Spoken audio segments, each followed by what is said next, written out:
Hi guys, welcome to Bihar board commerce YouTube channel. आज हम लोग EPS chapter third market assessment का previous year question और important question देखने वाले हैं। तो फर्स्ट में एमसीक्यू देखते हैं। एमसीक्यू का फर्स्ट है, dash is include in nature of marketing. तो इसका आंसर हो जाएगा option A, product planning. Question number 2, dash is included in demand forecasting. तो इसका आंसर हो जाएगा option number A, short term forecasting. Question number 3, demand forecasting is also termed as. इसका answer हो जाएगा option A, marketing demand. Question number 4, which of the following is not a method of demand forecasting. इसका option हो जाएगा D, product method. Question number 5, which of the following is a factor involve in demand forecasting. तो इसका answer हो जाएगा option D, all of the above. Question number 6, demand forecasting is a term as what out the following. इसका answer हो जाएगा option number A, marketing. Question number 7, short term forecast involve a period of how many months. तो इसका answer हो जाएगा option A, 12 months.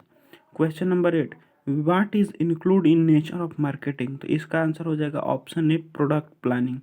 Question number 9, what is included in demand forecasting. तो इसका answer हो जाएगा option C, short term forecasting. Question number 10, which of the following factors affect market assessment. तो इसका आंसर हो जाएगा option A, micro environment. Question number 11, a company marketing environment consist of the factor and forces outside marketing that affect marketing management's ability to develop and maintain successful transaction with its target customers. Who said this? इसका answer हो जाएगा option B, Kotler and Armstrong. Question number 12, following things are necessary for market assessment. तो इसका answer हो जाएगा option D, all of the above. Question number 13, which element does not affect market assessment. तो इसका answer हो जाएगा option A, demand. Question number 14, market demand is known as. तो इसका आंसर हो जाएगा ऑप्शन ए, डिमांड फोरकास्टिंग। अब short question देखते हैं। तो क्वेश्चन फर्स्ट है, what are the criteria of good forecasting method. तो गुड फोरकास्टिंग मेथड का क्राइटेरिया क्या क्या होता है। तो इसका 5 क्राइटेरिया है। First, economical. Second, periodical maintenance. Third, purity. Fourth, availability. और fifth, suitability of agencies. Question number second, what is market research. इसका आंसर है, under marketing research all marketing activities are in depth studies. Generally efforts are made under it to know what customer wants, he will need a product at which value and in which quantity, when he will need the product, further which kind of advertisement and distribution channel he will like। तो marketing research क्या है। तो marketing research में ये study किया कि consumer क्या demand करता है, किस प्रकार का उसे प्रोडक्ट चाहिए, कितना क्वांटिटी में चाहिए, उस प्रोडक्ट का कितना वैल्यू हो सकता है, और वो किस टाइप का एडवर्टाइजमेंट और डिस्ट्रीब्यूशन चैनल पसंद करता है। Question number third, what is the statistical method of demand forecasting. तो डिमांड फोरकास्टिंग का स्टैटिकल मेथड क्या है। तो demand forecasting through statistical methods is done by periodically dispatches, internal arrivals and through the help of outward dispatches. तो statistical demand forecasting में होता है, periodical dispatches देखा जाता है, फिर इंटरनल अराइवल्स कितना प्रोडक्ट आया रिटर्न में, और आउटवर्ड डिस्पैचेस कितना प्रोडक्ट हमारे यहाँ से गया। Question number 4, what is market evaluation, why it is done. Answer है, ascertaining customer incomes, their likes and dislikes, and details about their educational qualification through a survey and producing products to match the above is termed as market evaluation. This is undertaken to manufacture the products in accordance with the market requirements. Market evaluation क्या है। तो market evaluation customer के income को देखता है, उसके पसंद नापसंद को डिटेल्ड में एग्जामिन करता है, उसके एजुकेशन क्वालिफिकेशन को देखा जाता है, सर्वे के द्वारा इसी को मार्केट इवेल्युएशन किया जाता है। मार्केट इवेल्युएशन इसलिए किया जाता है कि वो कस्टमर को किस टाइप का प्रोडक्ट चाहिए। Question number 5, what do you mean by market assessment और डिफाइन मार्केट असेसमेंट। तो market assessment, the demand of product और services and the supply apart from such factor depends on various factors. Example, quality of product, sources of supply, and tools of distribution. While accessing the market, entrepreneur must take care of following things. Market assessment क्या है? तो market assessment में देखा जाता है कि product का demand कितना है सप्लाई के अकॉर्डिंग। और मार्केट असेसमेंट जब होता है तो एंटरप्रेन्योर को ये 4 बातें ध्यान में रखना चाहिए। First, demand, second, supply and competition, cost and price of the product, और fourth, project innovation and change. Question number 6, write a note on demand forecasting for new product. Given the following views on the demand forecasting of new product. तो first है, to inform and estimate for the new product against the demand of the existing and established product. To form an estimate for the new product against the demand of the existing and established product. जो पहले से product exist है और established product है, अगर new product form करना है तो उसका पहले एस्टिमेट बनाना पड़ेगा। Make an analysis of new product in terms of its demand to parallel to the existing product services in the form of substitute. तो न्यू प्रोडक्ट का एनालिसिस करना होगा कि वो एग्जिस्टिंग प्रोडक्ट के पैरेलल डिमांड में है कि नहीं, और इस सर्विस या प्रोडक्ट का सब्स्टिट्यूट क्या हो सकता है। Point number third, on the basis of the uplooking trend of the existing product, a forecast for the new product can be determined। और लुकिंग और पिछले प्रोडक्ट के ट्रेंड के अनुसार ये न्यू प्रोडक्ट का फोरकास्टिंग डिटरमाइन करना पड़ता है। Question number 7, write a note on concept of marketing. इसका आंसर है, broadly speaking by marketing concept we mean the sale and purchase of product which bears the stamps of the authority and also in terms of price fixing of the commodities.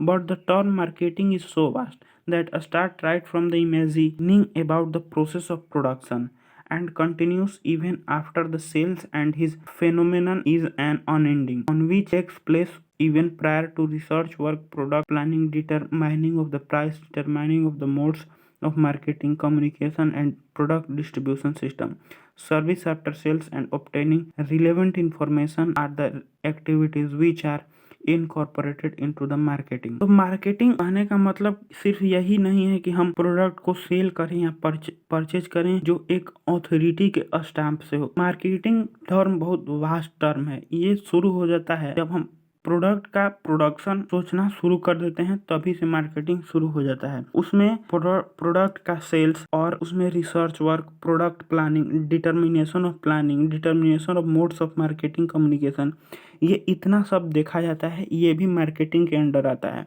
Service after sales, ये सब देखा जाता है, ये सब भी marketing के अंदर आता है।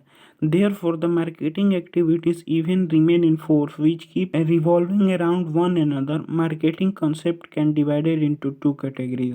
इसी के कारण मार्केटिंग कॉन्सेप्ट एक दूसरे के अराउंड रिवॉल्व करता है और मार्केटिंग कैटेगरीज को 2 भाग में बांटा गया है। फर्स्ट, ट्रेडिशनल और ओल्ड कॉन्सेप्ट मार्केटिंग, और second, new concept of marketing. Question number 8, Why market assessment is necessary for entrepreneurship? इसका आंसर है, market assessment disclose right trend of goods and services so as they are sold at profit. Market assessment is made for the following reason.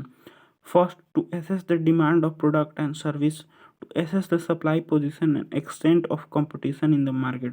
तो market assessment किस लिए किया जाता है? Market assessment इसलिए किया जाता है कि प्रोडक्ट का, किस प्रोडक्ट और किस सर्विस का अभी ट्रेंड है और उसे बेचकर प्रॉफिट अर्न करने के लिए। और मार्केट असेसमेंट इन 2 रीजन से होता है। First, to assess the demand of the product और सर्विसेज, जिस प्रोडक्ट और सर्विस का उस एरिया में डिमांड है उसको जानना।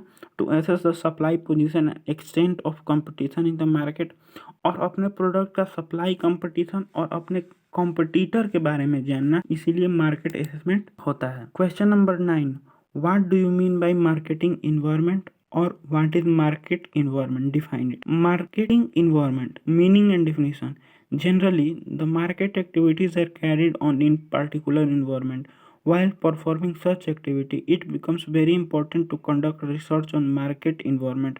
Marketing mixing also requires a specific environment.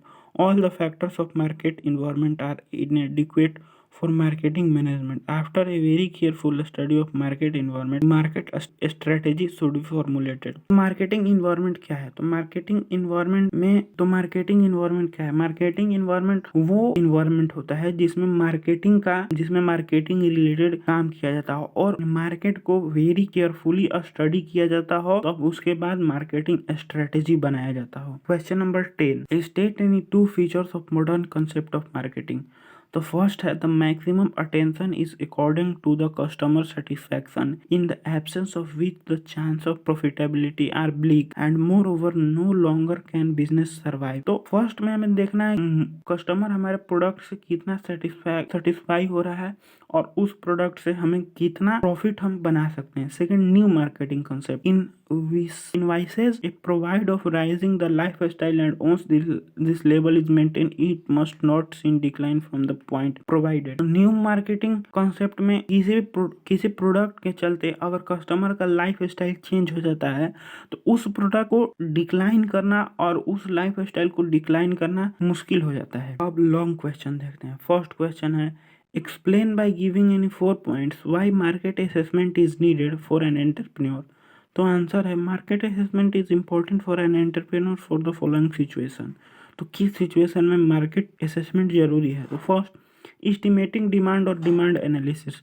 Demand of product or service has to be assured for the stabilizing the production process market. The size of the categories of consumer taste and preferences etc. are to be kept in mind for fixing product capacity। तो पहले हमें demand estimate करना पड़ता है और demand analysis करना पड़ता है। इसमें हम कंज्यूमर के कैटेगरीज को देखते हैं, उसके टेस्ट को देखते हैं, वो उसका प्रेफरेंसेस हम देखते हैं और इस चीज को माइंड में रखते हुए प्रोडक्शन की कैपेसिटी को मालूम किया जाता है। First, determining cost of the product. Cost of the product has to be critically analysed as the price of product depend on it. A comparison of cost variable like wastage, procurement and transportation delay etc. of the competitors helps gaining upper hand in the competition। Point B है कि product के cost को determine करना। तो ये cost determine करना एक critical analysis होता है जिसमें हम प्रोडक्ट के वेस्टेज, ट्रांसपोर्ट और बहुत सारे कॉस्ट वेरिएबल हैं जिसपे कॉस्ट डिपेंड करता है। अगर हम कॉस्ट अपने कंपटीटर से ज़्यादा रख देंगे तो वो नहीं प्रोडक्ट अच्छा परफॉर्म कर पाएगा मार्केट में। और अगर ट्रांसपोर्ट या वेस्टेज प्रोक्यूरमेंट में हमारा डिले हो रहा है तो उसमें भी कंपटीटर ऊपर हो जाएगा। Point number 3, understanding supply and competition in the market. The extent of competitor has a direct impact on the supply of the market. Further supply can be planned out on the basis of competition. Financial position has to be accordingly varied and enhance. तो पहले supply को और market के competition को समझना पड़ेगा जो ये बताता है कि जो हम प्रोडक्ट प्रोड्यूस कर रहे हैं उसका मार्केट में कौन कौन कंपटीटर है और कंपटीटर को देखते हुए हमें सप्लाई चेन को मेंटेन करना पड़ता है। D, helps in project innovation and changes. Existing innovation guide the entrepreneur in creating new innovation in his product। suitable and favorable changes can be brought in the present product। तो अभी हम कोई product produce कर दिए तो उसमें innovation और changes की बहुत जरूरी रहती है, तभी वो प्रोडक्ट मार्केट में टिक पाता है। Point number E, determining price of the product. Maximising of cost not only help in keeping the price low but also in maximising profit. तो हमें प्रोडक्ट का प्राइस भी डिटरमाइन करना पड़ता है। प्राइस लो हो जाएगा वो भी दिक्कत है, प्राइस हाई हो जाएगा वो भी दिक्कत है। तो मार्केट को बढ़िया से एनालिसिस करके प्रोडक्ट का प्राइस डिटरमाइन करना पड़ता है। Question number 2, what do you mean by market assessment? What are the factor affecting market assessment और why market assessment is necessary for entrepreneurship? Answer है market assessment, the demand of product and services and the supply apart from such factor depend on various other factor. Example, quality of product, sources of supply and tools of distribution. तो market assessment में हमें देखा जाता है कि product का demand कितना है, उसका सप्लाई उतना हो पा रहा है कि नहीं, और उसका सोर्सेज ऑफ सप्लाई क्या है, मतलब कहाँ से सप्लाई हो रहा है, और डिस्ट्रीब्यूशन चैनल कैसा है। तो कुछ फैक्टर हैं जो मार्केट असेसमेंट को प्रोवाइड करते हैं, जैसे first, micro environment. It refers to the strength of the company's product which can influence its customer. Through this strength and external aid do not affect marketing strategy of the company. तो micro environment में company के product के strength को देखा जाता है कि वो कस्टमर को किस प्रकार से इन्फ्लुएंस कर रहा है और वो एक्सटर्नल इफेक्ट कस्टमर पे डाल पा रहा है कि नहीं मार्केटिंग स्ट्रेटेजी से। Point number second, supplier. The suppliers of the goods और the services are known as company who are directly responsible for the success and failure. The marketing people और representatives are not related to the supplier. जो supplier होता है company के success और failure का direct responsible होता है क्योंकि वही जानता है कि मार्केट में कितना डिमांड है और इस प्रोडक्ट नहीं है। Third, marketing intermediaries. They are people or organization which are independent who can help a company enhancing its business by rendering a direct service to the company and also ensure a quick supply of the consumer. Market intermediaries कहने का मतलब ये लोग या कोई organisation होता है जो कंपनी के बिजनेस को इन्हांस करने में मदद करता है by providing direct rendering service to the company, जो डायरेक्ट प्रोडक्ट या डायरेक्ट सर्विस और डायरेक्ट सप्लाई के लिए रिस्पॉन्सिबल होते हैं। Fourth, competitors. At the time of company decision not only influence the customer rather affect the competitor strategy also. As a result, the marketing forces keeping into account the competitive climate, the durability and reliability of the product, marketing channel and prices etc. in terms of managing the strategy. तो fourth में हमें competitor को देखना पड़ेगा कि competitor का decision हमारे product को इन्फ्लुएंस कर रहा है कि नहीं, हमारे प्रोडक्ट का ड्यूरेबिलिटी कितना है, रिलायबिलिटी कितना है और हमारे प्रोडक्ट का मार्केटिंग चैनल कौन कौन सा है और प्राइसेस क्या क्या हैं। तो ये सब कॉम्पिटिटर को माइंड में रखते हुए मार्केटिंग असेसमेंट में डिटरमाइन करना पड़ता है। तो आज के लिए बस इतना ही, मिलते हैं फिर कल एक और नए वीडियो में। तब तक आप लोग वीडियो को लाइक कर दीजिए और चैनल को सब्सक्राइब कर दीजिए।